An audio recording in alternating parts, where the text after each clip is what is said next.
뭐 지사 선거만이 아니라 다른 경남 지역 전체 선거, 시장이라든지 기초 이런 데서 연대를 하거나 뭐 이런 생각이 이번에는 없으신지 한번 여쭤보고 싶습니다. 선거 과정에서 연대나 협력 이런 부분들은 그 상황과 처지에 따라서 얼마든지 유연하게 할 수도 있고 또 연대 없이 선거를 치를 수도 있는 것이 기본이라고 생각합니다. 다만 경남 지역은 특히 우리 부산, 울산, 경남 PK 지역은 3당 합당 이후에 지난 30년 동안 일당의 독점적인 지배, 지역주의의 볼모가 됐던 곳입니다.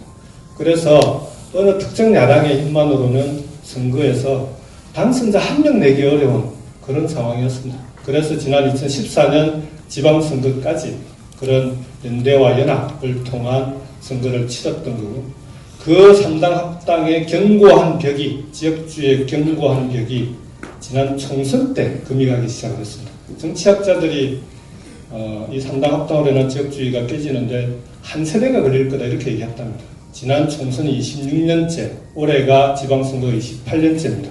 지난 총선에서 민주당 후보가 3명, 경남에서 3명이 당선됐고 부산에서 또 5명이 당선되는, 이제 그 지역주의 벽이 깨지고 있는 겁니다. 그래서 지금 이번 지방선거에서는 아직까지 정의당 후보는 도지사 후보를 내지는 않았습니다. 다만 다른 지방의원 후보들은 나와 있기는 한데요. 당대당의 연대 논의는 아직까지 시작되지 않았고, 어느 당도 그 부분에 대해서는 선거 때까지 본격 논의가 될까 싶기는 하고요. 다만 각 선거구별로 후보들 간에 스스로 단일화 논의를 한다든지 할 경우에는 그 부분은 저는 후보들의 판단을 존중하는 게 맞다, 그렇게 생각합니다. 정치는 기본적으로 더하기를 해야 된다. 9가지 달라도 하나가 같으면 그 하나가 같다는 이유로 통합해 가는 게 저는 맞다고 봅니다. 그렇지만 이 연대의 문제는 제가 거론할 입장은 아니다. 그리고 더더욱 중요한 것은 도민이 결정할 문제다. 저는 그렇게 생각합니다. 그리고 지금 30년의 적폐라는 이런 또 표현도 하셨습니다만 후보님께서 실제 우리 경남이 독재에 맞선 그 3.15 정신이라든지 또 북마항쟁, 자유민주주의의 가치를 지켜온 성지입니다. 그리고 이 산업화 근대화 과정에서 우리 대한민국 경제의 심장이었습니다.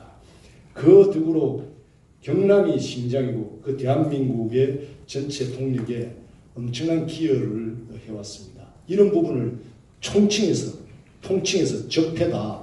과거 30년의 잘못을 적폐라고 이렇게 표현한다면 우리 지금까지 도민들이 우리들을 선택해 왔습니다. 우리 도민들을 오히려 저는 그 정신을 폄하시키는 건 아닌지 매우 걱정스럽습니다.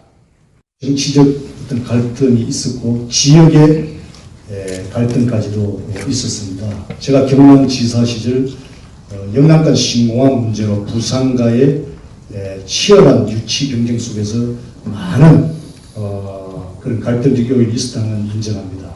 그렇지만 이제 국책사업으로 국제적인 전문가들에서 팀의 확장으로 결정이 났습니다. 그러면 이제 가장 중요한 이 지역의 소음 대책이 근본적으로 저는 해소되어야 된다고 봅니다. 바로 이 소음 문제는 이 지역에 사는 분들의 생명권과 행복 추구권과 직접 관련이 있기 때문에 우선적으로 여기에 대한 청사진이 전제가 되어야 된다. 그리고 그 다음 그 주변에 있는 자유구역청이라든지 지역적 산업이라든지 이런 연결을 통해서 어떻게 시너지 효과를 극대화할 것인가. 또 저희 당에서 내세운 국제 에너시티 조성을 위해서 어떤 방향으로 가는 게 최대의 효과를 가져올 수 있을 것인가. 이런 부분들에 대한 고민들이 더 중요하다고 봅니다. 이 문제는 세 가지의 기준과 원칙으로 바라봐야 됩니다. 김해 신공항이 과연 정부가 추진하고 있는 동남권의 관문공항의 역할을 할 수 있느냐. 두 번째가 소음 피해에 대한 근본적인 대책이 가능한가. 이 두 가지의 문제가 해결될 수 있느냐 없느냐에 따라서 입지 문제를 재검토할지 말지를 판단해야 된다고 봅니다. 첫 번째는 저는 국토부와 여러 차례 협의를 했지만 지금도 대단히 우려를 갖고 있습니다. 국토부의 입장은 김해 신공항이 인천공항이 유사시에 대체할 수 있는 그런 동남권 관문공항으로서 유상과 역할로 얘기하지 않았습니다. 청주, 무안 곳곳에 있는 지역 거점 공항 중에 하나라고 얘기를 합니다. 그렇게 되면 동남권 관문공항을 만들려고 했던 김해 신공항 문제가 이건 지금은 방향이 엉뚱하게 가고 있는 거 아니냐라는 그런 문제 제기를 할 수밖에 없습니다. 관문공항이 되려면 24시간 운항도 꼭 필요합니다. 근데 지금 김해 신공항은 소음 때문에 커피 타임이라고 밤 11시부터 새벽 6시까지는 아예 비행기가 뜨고 내리지를 못합니다.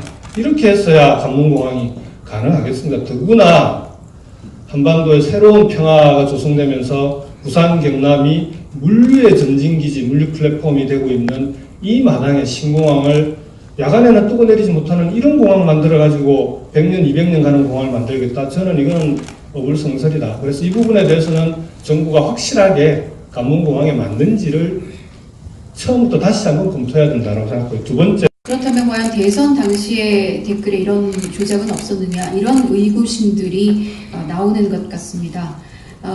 김 후보께서는 특검이 아니라 특검보다 더한 것도 받겠다라고 말씀을 하셨는데 이 특검에서 대선 당시 드루킹의 대선 당시 댓글 활동까지로 대상이 확대되는 것에 대해서는 어떤 의견을 갖고 계실까요? 저는 그 어떤 불법도 조사의 대상에서 제외될 수 없다. 그리고 불법이 확인되면 응분의 책임은 당연히 물어야 된다. 그 원칙을 가지고 특검 조사가 이루어지면 저는 당연히 이 부분도 함께 조사가 되고 이루어질 거라고 봅니다. 문제는 지금 드루킹의 문제뿐만 아니라 오늘 보도를 보면 다양한 불법들이 포털에서 이루어지고 있는 포털 댓글 문화에서 이루어지고 있다는 게 확인되고 있지 않습니까? 이명박 정부, 박근혜 정부 때는 정부가 오히려 민간 홍보회사에다가 불법을 용역을 주고 매크로를 통해서 정책을 홍보하게 하는 그런 식의 시도가 있었던 거 아니냐라는 의혹까지 제기가 되고 있습니다. 그러면 근본적으로 이 문제에 대해서 우리 사회가 다시 한번 왜 이런 일이 생기고 있는지를 좀 점검해봐야 되는 거 아닌가 싶습니다. 네이버를 포함한 포털들의 독과점 구조, 이 문제에 대해서도 이제는 사회적 논의가 좀 필요하고 근본적이고 제도적인 개선책을 논의해야 된다. 중소언론사들의 또 그랬을 경우에 중소언론사들의 문제라든지 그런 이해관계 상충 문제까지도 포함해서 합리적인 대안을 함께 만들 필요가 있겠다. 그래야 이 비정상적인 댓글 문화 이런 부분들이 저는 개선될 수 있고 이 문제가 해결될 수 있다. 그렇게 생각합니다. 당시 김태호 수준이 그랬습니다. 그 당시의 수준이었고요. 그 당시에 당청 간의 갈등이 심했습니다. 그리고 잘 아시다시피 유승민 대표와 청와대와 갈등설, 또 지도부 내에서도 소통 부재, 아마 이런 결과들이 당시 공천 결과 파동으로 또 이어졌습니다. 저는 이 모든 원인이 결과적으로 당시 권력에 취하고 지지율에 취해서 오만함의 결과로 나타난 저는 결과라고 생각합니다. 저 자신도 그 당시에 이런 절망적인 상황에서 잣대가 진짜 좀 더 공적인 책임감을 가지고 제가 국가 민족을 생각하면서 일했다면 이런 일이 일어나지 않았을 겁니다. 저도 저 자신의 욕심이 그 당시 제 행동의 기준이 되었다는 것을 나중에 이렇게 느꼈습니다. 지금에 대한 중간평가다. 이런 얘기가 있고 그런 의미가 부여되고 있습니다. 이런 의미 부여에 대해서 어떻게 생각하시는지 김태호부터 먼저 말씀해 주시기 바랍니다. 저는 동의하기가 굉장히 어렵습니다. 이번 선거는 경남의 현재와 미래를 두고 우리 김경수 후보가 치열하게 경쟁하는 선거고 누가 일자리를 만들어낼 수 있는가, 누가 일자리를 지킬 수 있는가, 누가 4차 산업 혁명의 산업에 기반한 새로운 신성장 동력의 그런 비전과 가능성을 만들어낼 수 있는가의 선거라고 봅니다. 그 질문 자체가 오히려 과거로 돌아가자는 저는 이야기라고 생각합니다. 지금 경남 경제 위기입니다. 초위기입니다. 저는 참 좋은 기회라고 생각합니다. 문재인 대통령도 경남 출신이고 홍준표 대표도 경남 출신입니다.